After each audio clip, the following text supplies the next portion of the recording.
So today now we are going to start a new concept in coordinate geometry. And the coordinate geometry, we are going to teach that straight line.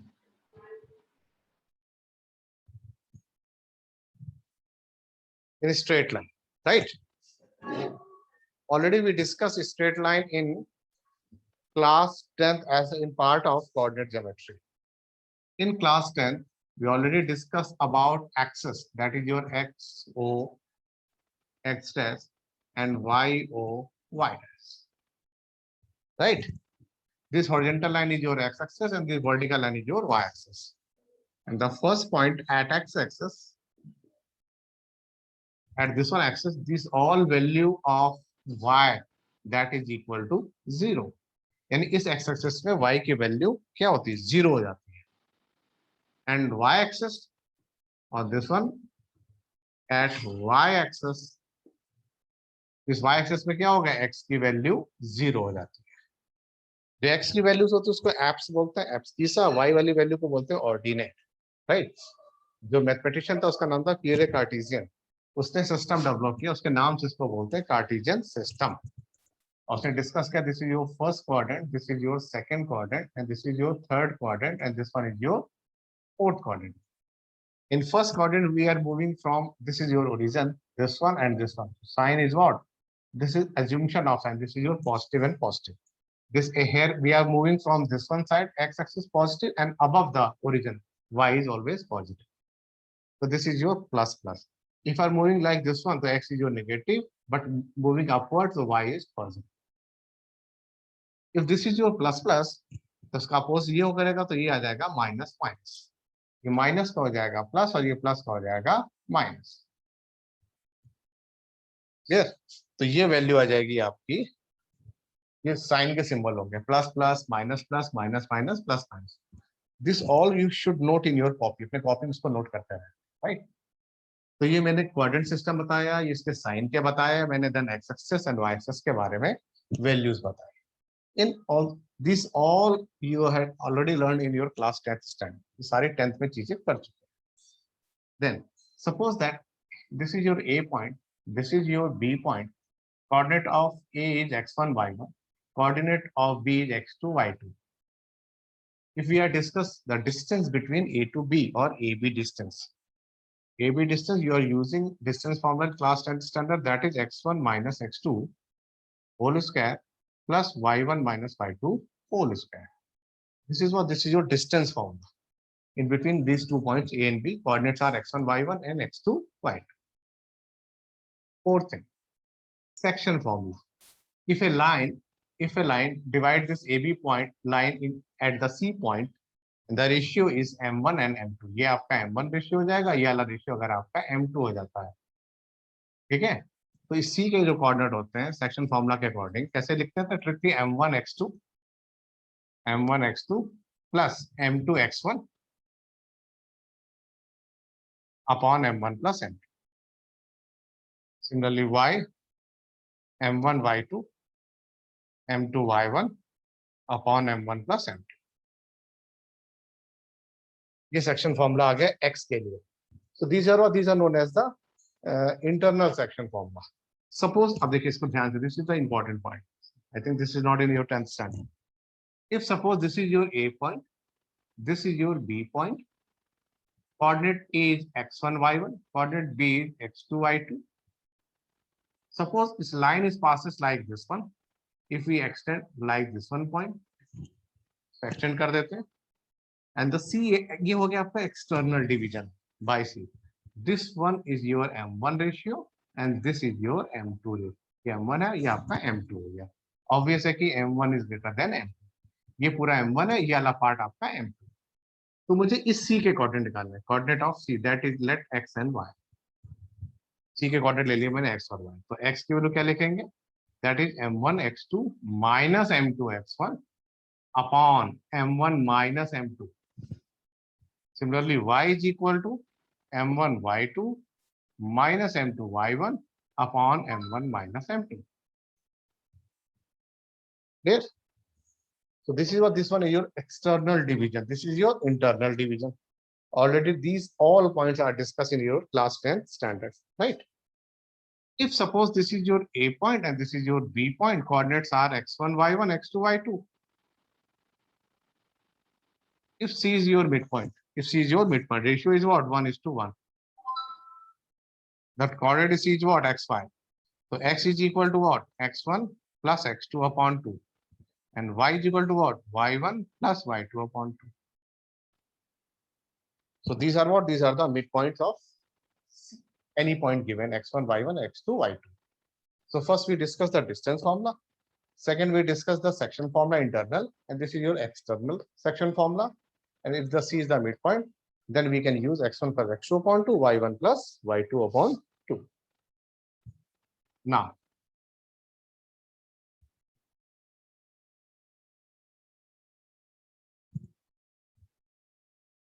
if triangles are given, ABC, vertices are also given. Vertices are also given.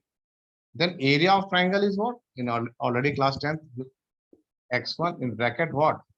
Y2. Here is what? Y2 minus Y3 plus x2, Y3 minus Y1 plus x3, Y1 minus Y2. This is the area of triangle.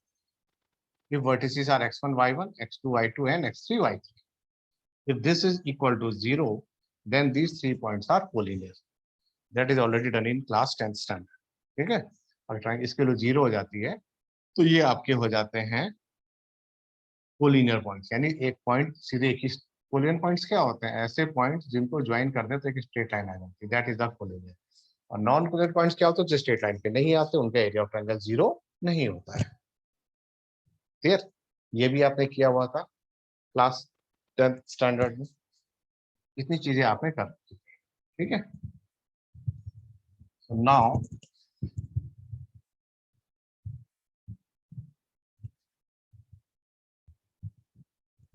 we are discussing some more problem based in your coordinate geometry. अब आपका यहाँ से 11th का part आपका start हो जाता है।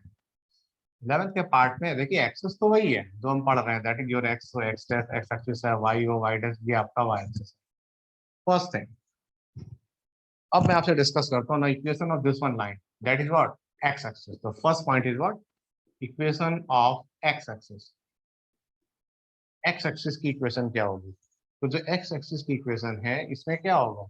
इसमें each and every point y equal to 0 होगा। Each and every point y equal to 0 हो जाएगा। सेकंड, इसी तरह equation of y axis. y axis की इक्वेशन क्या होगी? तो उस केस में आपका क्या होगा? x की वैल्यू 0 होगी। अगर बोलते हैं equation of x axis, you can say y equal to 0, and equation of y axis you can say x is equal to 0। ठीक, तो ये आपने बता दिया, that is what? That is equation of x axis and y axis. Clear? Now third thing, अब आपके पास एक वर्ड आएगा slope, SLOPE, slope. First of all पहले देखते हैं स्लोप होता क्या है क्या।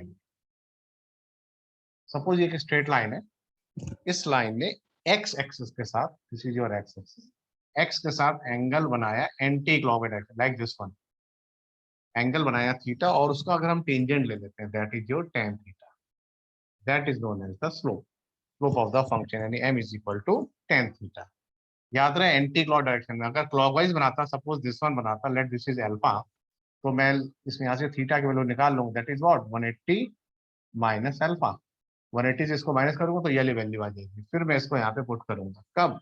When this angle is given, यानी एंगल आपको अगर क्लॉकवाइज दिया है तो उसको आप एंटी क्लॉकवाइज कन्वर्ट करेंगे, then you make a tangent of this. मान लीजिए अगर ये एंगल दिया 30 डिग्री, 30 डिग्री, वो बोलता है फाइंड द स्लोप, तो आप लिखेंगे m is equal to tan 30, and tan 30 is what? 1/√3, तो आप बोलेंगे m is equal to 1/√3। Clear? तो स्लोप होता क्या? Slope that is equal to m tan theta. वो क्या करता है? वो किसी भी स्ट्रेट लाइन की डायरेक्शन को शो करता है। It simply represent as the direction of any straight line. I think this part is clear.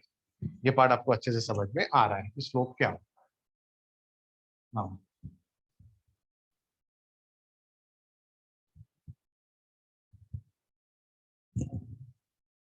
ये तो एंगल का वर्जन हो गया, फटाफट आपने स्लोप बता दिया। सपोज उसने एंगल ना देके पॉइंट दे दिया, जैसे लाइन है, इसका मुझे स्लोप निकालना and passes through A and B point, A and B points and coordinates are A and B given. A के कोऑर्डिनेट है x1 y1 and coordinate of B is what x2 and y2। A और B के coordinate पता है, क्या आप निकालें slope. तो ठीक है, इस ए से ड्रॉ किया ऐसे परपेंडिकुलर, बी से ड्रॉ किया परपेंडिकुलर ऐसे, और इस पॉइंट ए से इसके एक्स एक्सिस के पैरेलल लाइन ड्रॉ की ऐसे, ये नेट ये एंगल ले लिया मैंने थीटा, इस एंगल को लिया मैंने थीटा। अगर ये थीटा तो ये भी आपका थीटा हो जाएगा, कॉरेस्पॉन्डिंग एंगल है। तो यानी एक्चुअली ये जो थीटा है that is what, that is your slope of the line, और you can say slope of your angle. ठीक, तो इस वाले ट्रायंगल इसको बोल देते हैं in triangle ABC, in triangle ABC मैं सीधे यहां से निकाल लेता हूं, that is your tan theta. tan theta क्या आएगा, that is your BC upon AC। What is BC, BC यानी ये चीज पूरी y2 है, ये y1 है, तो ये पार्ट कितना बचा, ये पार्ट बचा y2 माइनस 5 अपॉन AC यानी ये पार्ट, तो ये पार्ट क्या होगा, ये हो जाएगा x2 minus x1, that is your tan theta, that is equal to m। मतलब क्या हुआ, if points are given then you can use slope tan theta equal to this one और m equal to this one. So there are the basically two methods हो गए आपके। First, अगर angle पता है तो उसका टेंजेंट ले ले, if angle is not given a line passes to 2 points, तो आप उसका स्लोप निकाल सकते हैं। For example they are asking कि पॉइंट्स है -1, 2 and 3, 4, 3, 4, can I find the slope? So m is equal to what, x1 y1 x2 y2, so y2 minus y1 upon x2 minus x1, तो 4 से 2 गया 2, 3 + 1 4, answer आया 1/2। तो slope की value आ गई m is equal to 1/2। Clear? If points are given तो that means you can calculate this one value. कुछ इस तरह से हम इसका स्लोप निकाल सकते हैं। That is what, that is method number 2, if angle is not given and calculation of slope.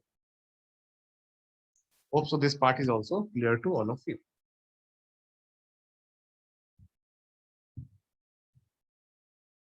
Now we are going to discuss, suppose this is your first line,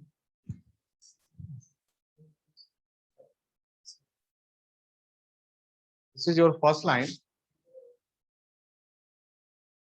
this is your second line,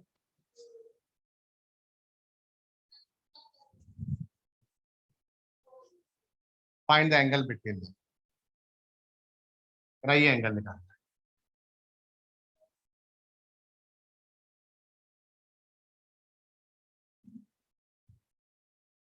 ठीक, इनके बीच का angle है, तो क्या करें, late ये angle ले लेता हूं मैं अल्फा। सपोज इस लाइन ने एक्स के साथ एंगल बनाया अल्फा, और ये लाइन का एंगल ले लिया मैंने बीटा। दोनों एंगल लिखो, देख लिए मैंने anti clockwise direction, this is your alpha and this is your beta. Now अब मैंने ट्रायंगल देखा, इस ट्रायंगल में इन दोनों एंगल का सम इसके इक्वल है, sum of interior equal to sum of exterior, तो theta plus beta equal to हो गया अल्फा, तो थीटा आ जाएगा alpha minus beta, taken tangent both side, तो tan थीटा आ गया tan of alpha minus beta, और tan of a minus B formula भी बता देता हूँ, tan a minus tan b upon 1 plus ये फॉर्मूला होता है tan a into tan b, here is tan theta. This one और this one the formula when दो लाइन के बीच का अगर एंगल निकालना हो तो this is the formula in angle. Suppose अगर स्लोप के टर्म में लिखना है तो tan थीटा की जगह m लिख सकते हैं, tan अल्फा इसको मॉड लगा लेते हैं, अगर नेगेटिव तो पॉजिटिव एंगल ले लेते हैं। ठीक है, tan अल्फा की जगह m1 लिख लेते हैं, इसकी जगह m2 लिख लेते हैं, अपॉन 1 प्लस m1 m2। मैंने क्या किया, मैंने यूज किया tan अल्फा की जगह लिख दिया m1 और tan बीटा की जगह लिख दिया m स्लोप के टर्म्स में, तो ये बन गया फॉर्मूला। अगर एंगल के टर्म से बात करेगा तो you can use this formula, अगर स्लोप के टर्म में क्या आएगा, you can use this formula to calculate what, to calculate the angle between two line. Suppose that, अब इसमें आपसे केस स्टडी लगा लेते हैं, अप्लाई कर लेते हैं। First case, if this angle is 90 degree, if theta equal to 90 degree, मतलब दो लाइनें एक दूसरे के परपेंडिकुलर हो जाए, व्हाट हैपन? तो ठीक है, put down the theta 90, tan 90 क्या होता है? नॉट डिफाइंड, यानी 1/0, तो डिनोमिनेटर पार्ट इसका 0 हो जाना चाहिए। उस केस में 1 plus m1 m2 must be 0, यानी m1 m2 की वैल्यू आ गई -1। इसका क्या मतलब हुआ? इसका मतलब हुआ कि दो लाइंस के स्लोप का अगर प्रोडक्ट, दो लाइंस के स्लोप का प्रोडक्ट अगर -1 के इक्वल है, तो दोनों लाइनें एक दूसरे के परपेंडिकुलर है। ठीक, first case. Second case, if this is equal to 0, theta अगर आपका 0 हो जाए, दो लाइन के बीच का अगर एंगल 0 हो जाता है, तो क्या हुआ? इसका दोनों लाइन एक दूसरे के पैरेलल हो जाएंगी। tan 0, ये 0 हो गया, ये 0 हो गया, कोई फ्रैक्शन 0 है तो इसका मतलब क्या हुआ? न्यूमरेटर पार्ट उसका 0 होगा। m1 minus m2 equal to 0, तो m1 इक्वल टू क्या आ जाएगा? m2 आ जाएगा। ये चीज आ गई, क्लियर? तो इस तरीके से हम लोग डिस्कस कर सकते हैं कि दो लाइन है, उनके बीच का अगर एंगल निकालना है तो ये फॉर्मूला लगा लेंगे। अगर दोनों परपेंडिकुलर है, दोनों के स्लोप का product that is equal to -1 लिख सकते हैं। इफ दो both line are parallel to each other, तो दोनों को स्लोप निकाल के इक्वेट कर लेंगे, यानी m1 is equal to m2 हो जाएगा। Right now, basically in straight time, role is what? Role of slope is very most important. आपको स्लोप के बारे में अच्छा आइडिया होना चाहिए। जो स्लोप ऑफ द लाइन है, कैसे से डिस्कस करते हैं? ये लाइन अगर x के साथ एंगल बना लेगी एंटी क्लॉकवाइज, इसका टेंजेंट ले लें। अगर लाइन का नहीं पता, पॉइंट्स पता है, पॉइंट से पास हो रहा है, तो पॉइंट का मैंने फॉर्मूला बताया था, उसको यूज कर लेंगे to calculate the slope of the line. फिर दो लाइन के बीच का अगर स्लोप की बात करता है, दो लाइन के बीच का स्लोप यानी दो लाइन के बीच का एंगल, एंगुलर बात करेगा तो इसको यूज करेंगे, स्लोप वाला वर्ड करेगा तो इसको यूज कर लेंगे। इसमें हमने एज्यूम कर रखा है कि tan अल्फा को m1 बोल दिया and tan beta is what? m2। Hope so this all part is clear. ये सारे पार्ट आपको अच्छे से समझ में आ रहे हैं। क्लियर?